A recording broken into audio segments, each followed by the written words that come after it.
پوچھا گیا کہ موئی مبارک کی شرعی حقیقت کیا ہے؟ سوال پوچھنے والے نے شاید یہ پوچھا ہوگا کہ کیا ان کی نسبت کریم آقا صلی اللہ علیہ وسلم مبارک کی طرف کی جا سکتی ہے یا نہیں کی جا سکتی۔ حضور نبی اکرم صلی اللہ علیہ وسلم مبارک نے اپنی زندگی مطہرہ میں جو ظاہری آپ کی حیات طیبہ تھی اس میں سے باختلاف روایت 3 دفعہ اپنے بال مبارک جو سر کے ہیں وہ صاف کیے ہیں۔ ایک صلح حدیبیہ کے موقع پر، ایک حجۃ الوداع کے موقع پر، اور ایک دفعہ میرے کریم آقا صلی اللہ علیہ وسلم مبارک کے سر مبارک میں کوئی تکلیف تھی تو تب حضور نبی اکرم صلی اللہ علیہ وسلم مبارک نے سر مبارک کے بال مبارک کو صاف کیا ہے۔ اور آپ کو معلوم ہے کہ صحابہ کرام رضوان اللہ علیہ اجمعین اور چیزیں تو اور جب حضور نبی اکرم صلی اللہ علیہ وسلم اپنا لعاب دہن پھینکتے تو وہ لعاب دہن زمین پر نہ جاتی، الا وقع فی ید رجل منہم، مگر حضور کی کسی صحابی کے ہاتھ میں وہ چلی جاتی۔ اور حضور جب بھی اپنے ناک مبارک کو صاف کرتے تو وہ ناک والا پانی بھی کہیں اور نہیں جاتے بلکہ کسی صحابی کے ہاتھ میں، اور الا ومسح علیہ وجہہ، وہ اپنے چہرے پر اس کو مل لیتے۔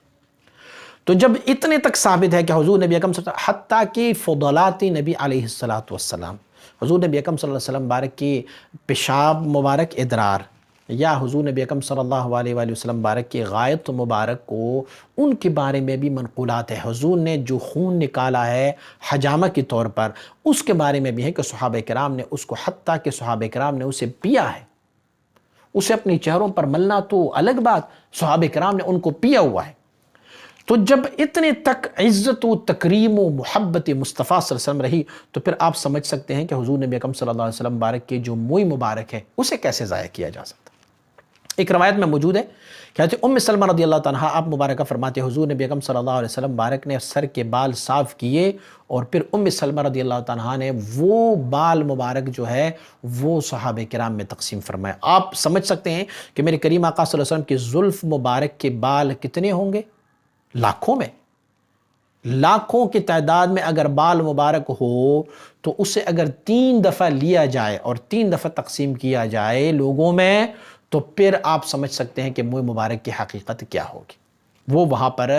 ساری دنیا کے لوگوں تک وہ کہیں نہ کہیں ان کا کوئی ایک موئی مبارک ہو۔ حضور نبی اکرم صلی اللہ علیہ وسلم مبارک کی ریش مبارک کے بال شاید ہی کہیں کسی کے پاس ہو، موئی مبارک کسی کے پاس ہو۔ بقیہ جتنے بھی موئی مبارک منقول ہے حضور نبی اکرم صلی اللہ علیہ وسلم مبارک کی زلف مبارک کی موئی مبارک منقول ہے۔ ایک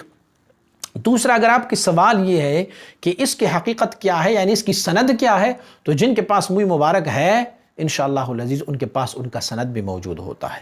کہ کیونکہ اکثر و بیشتر یہ قانون ہے کہ جو بندہ کسی کو موئی مبارک دے دیتا ہے تحفے میں تو وہ ان کے ساتھ ایک سند بھی دے دیتے ہیں، ان کو بتاتے ہیں کہ یہ موئی مبارک مجھے فلاں سے ملا ہے، ان کو فلاں سے ملا ہے، ان کو فلاں سے ملا ہے، ان کو فلاں سے ملا ہے۔ ابو ظبی میں حضور نبی اکرم صلی اللہ علیہ وسلم مبارک کے زلف مبارک پڑے ہوئے، اس کے ساتھ پوری سلطنت عثمانیہ کے دور سے، اور حتیٰ کہ اس موئی مبارک میں سے ان کی زلف مبارک جو ہے وہ بہت طویل اور دراز بھی ہو گئے ہیں۔ آپ اسے مشاہدہ کر سکتے ہیں، آپ نیٹ کے ذریعے بھی اور ہر سال وہاں پر ابو ظبی میں اس کی دیدار عام کرائی جاتی ہے، آپ وہاں پر بھی مشاہدہ کر سکتے ہیں۔ اور حتیٰ کہ اس موئی مبارک کا ایک کرامت یہ ہے کہ جب وہ موئی مبارک جو ہے وہ سورج کی طرف لایا جاتا ہے تو فوراً بادل آ جاتے ہیں۔ تو موئی مبارک جو حضور نبی اکرم صلی اللہ علیہ وسلم مبارک کے ساتھ نسبت ہے اور جو صحیح نسبت ہے تو وہ معظم ہے، مقدم ہے، مقدر ہے، عزت والا ہے۔ حب نبی صلی اللہ علیہ وسلم رکھنے والے جو ہے وہ اس سے بہت محبت کرتے ہیں۔ اس فقیر بندے کے پاس بھی حضور نبی اکرم صلی اللہ علیہ وسلم کے 2 موئی مبارک ہے، اور یہ پریکٹیکل ہے کہ جب بھی ہم اسے میلاد شریف کے مہینے میں عام زیارت کرواتے ہیں تو وہاں پر موئی مبارک جو ایک بالکل ایسے رکھا گیا ہے، جب آپ وہاں پر درود شریف پڑھتے ہیں تو وہ موئی مبارک باقاعدہ طور پر حرکت میں آ جاتی ہے۔ تو یہ اس کی صحت کی دلیل اور سند ہے۔ مزید ویڈیوز کے لیے ہمارے YouTube چینل کو سبسکرائب کریں اور بیل آئیکن پر کلک کریں۔ جزاک اللہ۔